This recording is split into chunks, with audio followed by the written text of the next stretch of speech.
رقص مست و جانانه لطیفه عزیزی در آلت نشأه در امریکا که اصلا باورتان نمی شود و شغل جدید لطیفه عزیزی در امریکا و مدل شدن لطیفه عزیزی در میان مردان امریکایی.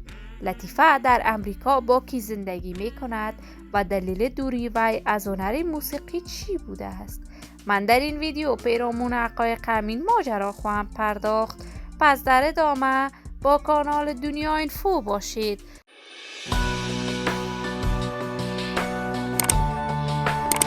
سلام، شما را خوش آمدید میگم به یکی دیگر از ویدیوهای جذاب کانال من. برای دوست شدن با کانال دنیا اینفو علامت سابسکرایب را فشار دهید تا از ویدیوهای دیگر کانال من هم آگاه شوید. لطیفه عزیزی هنرمند خوش صدا، جوان و محبوب دلهای افغانها بوده است. وی در مدت بسیار کوتاهی با آنکه تسلط در هنر موسیقی نداشت ولی با حمایت و تشویق فراوان علاقمندان و طرفدارانش قرار گرفت و جایگاه هنری خاص کسب کرد. لطیفه عزیزی تا سن نوجوانی در کشور پاکستان بزرگ شد، اما به کشور و زادگاهش در سن 17 سالگی برگشت و با اشتراک در برنامه رقابتی ستاره افغان به یک بارگی نامش آوازه شد. لطیفه عزیزی در اصل ترکمن می باشد و بیشتر اوقات آهنگ های ترکمنی می سراید ولی گاه آهنگ های فارسی و پشتو هم سروده. لطیفه عزیزی مانند هزاران افغان دیگر در سال 2021 به کشور امریکا رفت.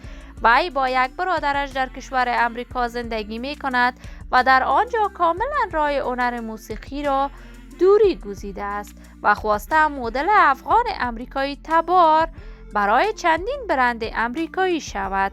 وی شغل مدلینگ را انتخاب کرده است و لباسهای برندهای مشهور امریکایی را بر تن می کند.